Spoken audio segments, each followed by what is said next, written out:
Hello everyone, आप सभी का स्वागत है आपके अपने यूट्यूब चैनल एटीएस क्लासेस में। मैं उम्मीद करता हूँ आप सभी लोग स्वस्थ और सुरक्षित हो और अपने पढ़ाई पे ध्यान दे रहे हो। इस वीडियो में मैं बात करने वाला हूँ प्रीवियस ईयर जनरल अवेयरनेस के बारे में। ये आपके वन लाइनर क्वेश्चन है जो आपके आरआरबी एनटीपीसी एग्ज़ाम के 2015 से लेकर 17 तक आए हुए हैं। इस वीडियो में मैं आपको टोटल 50 क्वेश्चन डिस्कस करूँगा और हर एक क्वेश्चन के साथ कुछ एक्स्ट्रा इन्फॉर्मेशन भी मिलेगा, जिससे आपके जो नंबर ऑफ क्वेश्चन होंगे ना, ये 50 से ज़्यादा हो जाएगा। तो आप अगर वीडियो को लास्ट तक देखोगे तो आपको समझ में आएगा भैया कि बेनिफिट क्या होने वाला है। ठीक है, तो चलिए स्टार्ट करते हैं। क्वेश्चन नंबर फर्स्ट क्या है? 13th ICC world cup cricket 2023 will held, मतलब 2023 का वर्ल्ड कप कहाँ होने वाला? इंडिया में होने वाला है। ठीक है, और आपको पता होना चाहिए कि आईसीसी का जो आपका हेड क्वार्टर ये कहाँ पर? दुबई है, यूनाइटेड अरब एमिरेट्स में। ठीक है, यूनाइटेड अरब एमिरेट्स में आपका आईसीसी का हेड क्वार्टर है। फिर क्वेश्चन नंबर सेकंड देखो आप, ISRO headquarter in the city, मतलब इसरो का जो हेडक्वार्टर है भैया वो कहाँ पे? वो बेंगलुरु में है। और क्वेश्चन ये पूछा जाता है कि इसरो की स्थापना कब किया गया था? तो ये आपका 1969 में इसरो की स्थापना किया गया था। ठीक है, और इसरो का क्या फुल फॉर्म होता है? Indian space research organisation. ठीक है, कब किया गया था? 1969 में। इसका हेडक्वार्टर आपका बेंगलुरु में है। और आप इसको ऐसे याद रख सकते हो कि भैया 1869 जो होता है ना, 2 अक्टूबर 1869 को था किसका? महात्मा गांधी का बर्थडे था। 100 साल बढ़ा दो तो 1969 को आपका क्या हो जाएगा? इसरो का स्थापना हुआ था और इसका हेडक्वार्टर कहाँ हो गया? आपका बेंगलुरु में हो गया। Next question number 3, validity time of check. तो चेक होता है उसकी वैलिडिटी टाइम कितना होता है? 3 मंथ्स होता है।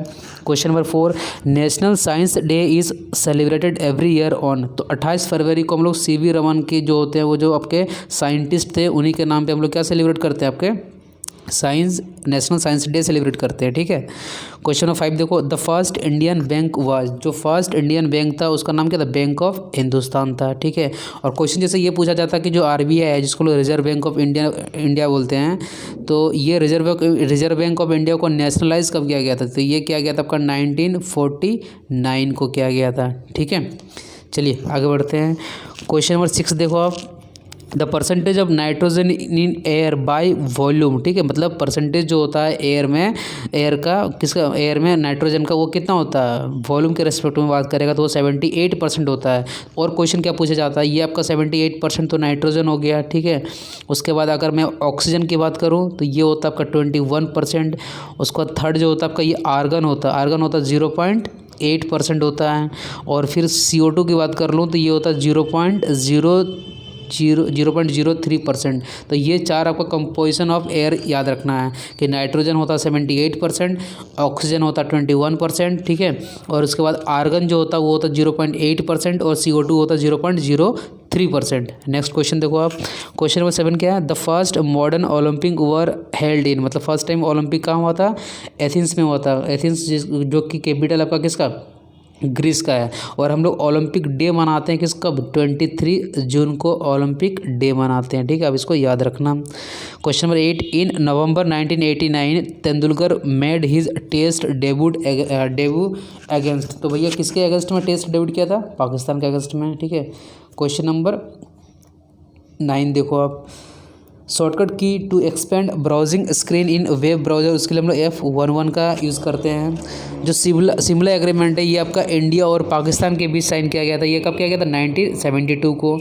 Full form of ASCII interchange का क्या होता है? American standard code for information, ये आपको याद रखना है। Saturn is made mainly of the light gases. जो सैटर्न आपका प्लेनेट है ये आपका हाइड्रोजन और हीलियम से बना होता है। ठीक है, और अगर मैं बात करूं कि सबसे जो नियरेस्ट प्लेनेट होता है सन का, वो कौन होता है? मरकरी होता है। और सबसे दूर में कौन होता है? नेपच्यून होता है। ठीक है, और सबसे बड़ा प्लेनेट आपका क्या होता है? जुपिटर होगा। और सबसे छोटा कौन होगा? मरकरी होगा। और ब्राइटेस्ट और हॉटेस्ट प्लेनेट जो होता है, ब्राइटेस्ट और हॉटेस्ट प्लेनेट, वो आपको बोला जाता है किसको? वेनस को बोला जाता है। और वेनस को अर्थ ट्विंस भी बोला जाता है, क्योंकि इसका जो शेप है ना वो अर्थ का जैसा ही है, इसलिए इसको अर्थ ट्विंस भी बोलते हैं। ठीक है, चलिए क्वेश्चन नंबर 13 देखते हैं। क्वेश्चन नंबर 13 क्या है? What is the process called in which zinc oxide is applied to metals to stop them from rusting. मतलब जंग लगने से बचाने के लिए जो मेटल में जिंक लगाया जाता है, जिंक ऑक्साइड का लेयर लगाया जाता है, उसको क्या बोलते हैं? उसको बोलते हैं गैल्वेनाइजेशन बोलते हैं। ठीक है, DBMS का फुल फॉर्म क्या होता है? डाटाबेस मैनेजमेंट सिस्टम होता है। क्वेश्चन नंबर 15 देखो आप, under which article fundamental right is guaranteed even to non citizens of India, मतलब अगर आप नॉन सिटीजन, अगर आप मतलब बाहर के रहने वाले भी हो हमारे कंट्री के, तो आपको आर्टिकल 21 का भैया आपको क्या मिलने वाला है, उसमें आपको गारंटी मिलने वाला है। आर्टिकल 21 क्या बोलता है, right to life and personal liberty. तो आपको पता होना चाहिए कि हमारे जो संविधान है, आर्टिकल जो होता है जिसको हम अनुच्छेद बोलते हैं, आर्टिकल 12 से लेके 35 के बीच हमारा क्या आता है, फंडामेंटल राइट आता है। और इसको रखा गया पार्ट 3 में रखा गया है। किस में रखा गया, पार्ट 3 में रखा गया है। और टोटल आपके जो फंडामेंटल राइट है आपके ये 6 है। और फंडामेंटल राइट को हम लोग जो बोरो किए हैं वो किस देश से किए हैं, यूएसए से किए हैं। ठीक है, फिर से मैं बताना चाहूँगा कि आपका जो आर्टिकल 21 है, अगर आप इंडिया से बाहर के भी कंट्री के रहने वाले हो तो भी आपको यहाँ पे उसको गारंटी मिलता है, मतलब आपको यहाँ पे उसको फ़ायदा मिलने वाला है।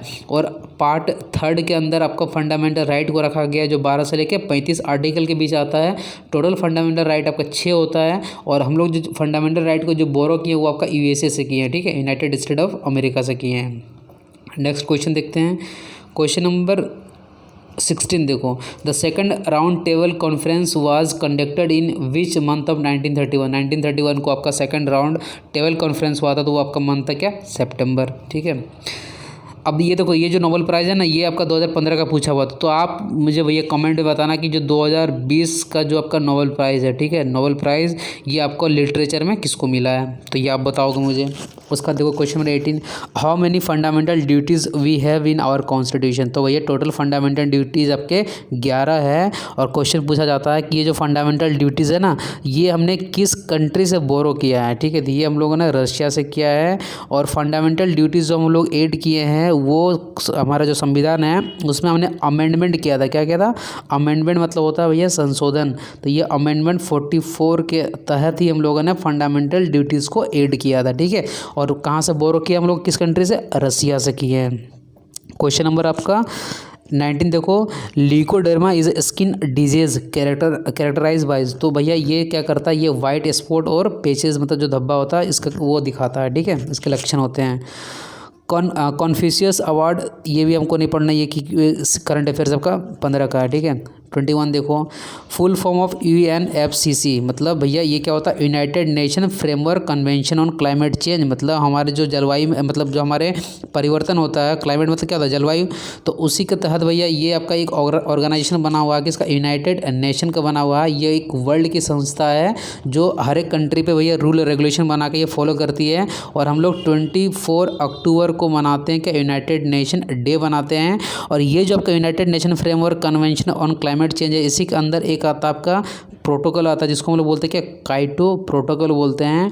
ये काइटो प्रोटोकॉल भैया बात करता है किसके बारे में, ग्लोबल वार्मिंग के बारे में बात करता है। ठीक है, ग्लोबल वार्मिंग क्या होता है, अर्थ का टेम्परेचर बढ़ना। और अर्थ का टेम्परेचर बढ़ता किस लिए है, आपके जो गैस होते हैं, ग्रीन हाउस गैस जो होते हैं, उसके कारण अर्थ का टेम्परेचर बढ़ता है। तो ये काइटो प्रोटोकॉल क्या बोलता है कि भैया ग्रीन हाउस गैस जो होता है उसका प्रोडक्शन कम करो, जिससे भैया अर्थ का टेम्परेचर कम बढ़ेगा। ठीक है, तो काइटो प्रोटोकॉल क्वेश्चन पूछा जाता है, ये कब इफेक्ट में आया था, तो ये आया था आपका 2005 को इफेक्ट में आया था। ठीक है, और क्वेश्चन अगर पूछता है क्या कि जो काइटो प्रोटोकॉल आपका है ये किससे रिलेटेड है, तो भैया ये बात करता है ग्लोबल वार्मिंग के कारण। ग्लोबल वार्मिंग क्या होता है, अर्थ का टेम्परेचर बढ़ना। और अर्थ का टेम्परेचर बढ़ेगा क्यों, क्योंकि ग्रीन हाउस गैसेस के कारण बढ़ेगा। ठीक है, तो चलिए, और सबसे खतरनाक ग्रीन हाउस गैस मतलब जो हमारा दिक्कत करता है भैया हमको, वो CO2 है। ठीक है, कार्बन डाइऑक्साइड मतलब ये करता है, इसलिए भैया ये इसका जो प्रोडक्शन हमें कम करना चाहिए। और आपको पता होना चाहिए जो कार्बन मोनोऑक्साइड है ना, ये मतलब ग्रीन हाउस गैस नहीं है। ये भी क्वेश्चन पूछा जाता है। CO2 ग्रीन हाउस गैस है जो सबसे दिक्कत भी करता है, और कार्बन मोनोऑक्साइड मतलब ग्रीन हाउस गैस नहीं है। चलिए नेक्स्ट क्वेश्चन देखते हैं, question number 22, recently the Delhi police, ये भी आपका, इसको छोड़ दो आप। 23 देखो, who was the father of all India services. तो सरदार वल्लभ भाई पटेल को ही हम लोग क्या बोलते हैं, father of all India services बोलते हैं। और इन्हीं को आयरन मैन ऑफ इंडिया भी बोला जाता है, क्योंकि इन्होंने ही भैया जो छोटी छोटी हमारे राजा रजवाड़े वाले जो बटी थी ना हमारे कंट्री में, तो भैया सबको कंबाइन करके यूनाइट करके हमारी कंट्री इंडिया बनाया था। ठीक है, उसके बाद इन्हीं को बोला जाता है बिस्मार्क ऑफ इंडिया। बिस्मार्क मतलब जो भैया एक जर्मन के थे, उन्होंने भी भैया कुछ ऐसा काम किया था कि अपने कंट्री को यूनाइट किया था। तो उसी तरह से सरदार वल्लभ भाई पटेल को बोला जाता है बिस्मार्क ऑफ इंडिया का बोला जाता है। ठीक है, ये क्वेश्चन भी पूछा जाता है। क्वेश्चन नंबर 24 देखो, name of the operation that lead to the capture and death of Osama bin Laden. तो भैया ये कौन सा ऑपरेशन था? ऑपरेशन नेपच्यून स्पीयर, ठीक है।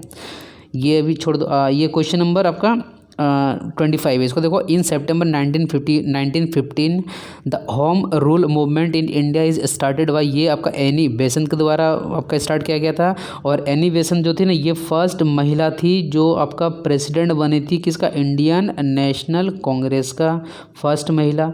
और सेकंड महिला की बात करो तो वो कौन थी? सरोजनी नायडू थी। ये सेकंड महिला थी लेकिन इंडिया की तरफ से फर्स्ट महिला थी, ठीक है। और मैं बताना चाहूँगा इंडियन नेशनल कांग्रेस की जो स्थापना हुआ था ये आपका कब हुआ था? 1885 में हुआ था। और फर्स्ट इसका जो प्रेसिडेंट थे वो कौन थे? WC बनर्जी थे, ठीक है। चलिए नेक्स्ट क्वेश्चन देखते हैं। क्वेश्चन नंबर 26 देखो, चेनाब, झेलम, सतलज और Ravi are the tributaries of, ये भैया इंडस की ट्रिब्यूटरीज है। क्वेश्चन नंबर 27, ये भी आपका करंट अफेयर्स है तो इसको हम लोग नहीं देखेंगे। क्वेश्चन नंबर 28 देखो, first male member of the national commission for women, तो ये आलोक रावत है। Question number 29, who came of with the concept of properties of elements repeating as a property of their atomic number as arranged in the periodic table. मतलब periodic table में भैया जो atomic number का arrangement से लेके कौन concept लेकर आया था? तो उसका नाम है डिमिट्री मेंडलीव, ठीक है। क्वेश्चन नंबर 30 देखो, name of the organ removes nitrogenous compounds from the blood, तो उसको बोलते हैं किडनी। और किडनी से जो हम लोग स्टडी करते हैं उसी को हम लोग क्या बोलते हैं? नेफ्रोलॉजी भी बोलते हैं। क्या बोलते हैं?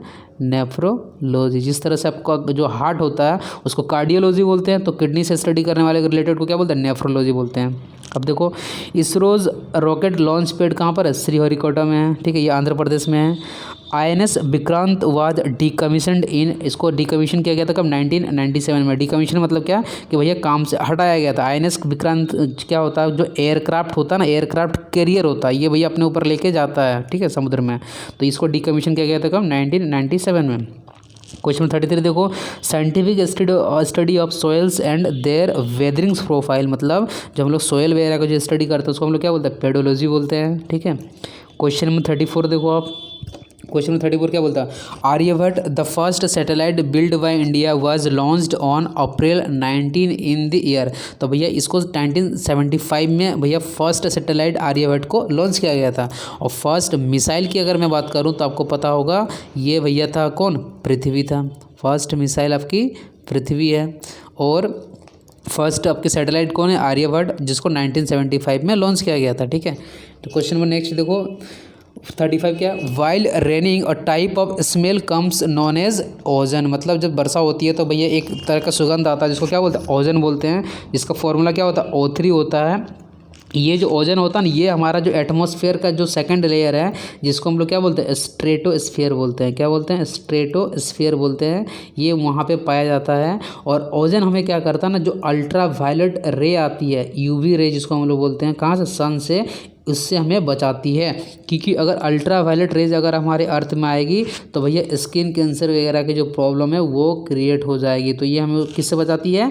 UV रे से बचाती है। और O3 कहाँ पे पाया जाता है? आपका स्ट्रेटोस्फीयर में पाया जाता है। इसको O3 भी एक तरह का ग्रीन हाउस गैस है। ये सारे क्वेश्चन पूछे गए हैं, ठीक है।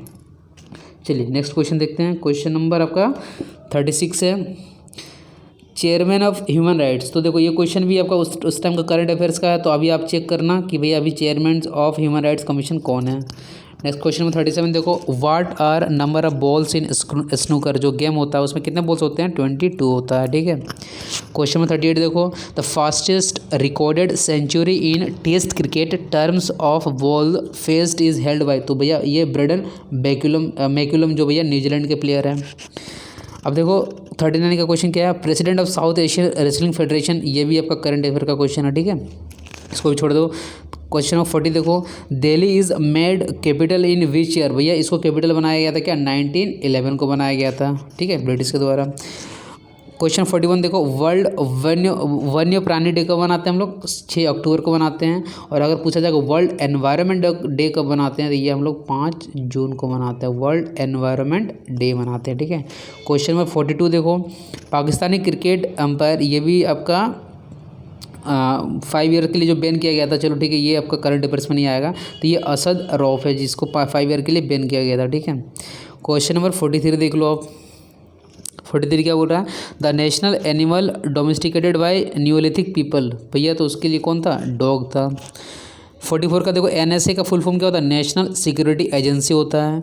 45 में देखो फर्स्ट फीमेल जज of high court of India, high court का फर्स्ट जज कौन थी, उसका नाम था एना चंडी, ठीक है। अगर पूछा जाएगा सुप्रीम कोर्ट की कौन थी भैया, तो फातिमा बीबी थी, ये सुप्रीम कोर्ट की है फातिमा बीबी, ठीक है। और फीमेल जज अगर हाई कोर्ट की बात करें तो वो आपकी एना चंडी हो गया, ठीक है। नेक्स्ट क्वेश्चन नंबर अब 46 देखो, which gas is field in balloons, balloons में भैया हीलियम गैस भरा हुआ होता है, ठीक है। क्वेश्चन 47 देखो, during the emergency which constitution amendment was enacted bye Indira Gandhi, मतलब जो 42वां आपका संशोधन है उसमें भैया इंदिरा गांधी ने 1975 को क्या लगाया था, नेशनल इमरजेंसी लगाया था। और उसने भैया किस तहत लगाया था, वो उन्होंने बोला था कि हमारे देश को आंतरिक भैया मतलब खतरा है, ठीक है। तो ये उन्होंने 42 अमेंडमेंट करके ही लगाया था, कब, 1975 में लगाया था, ठीक है।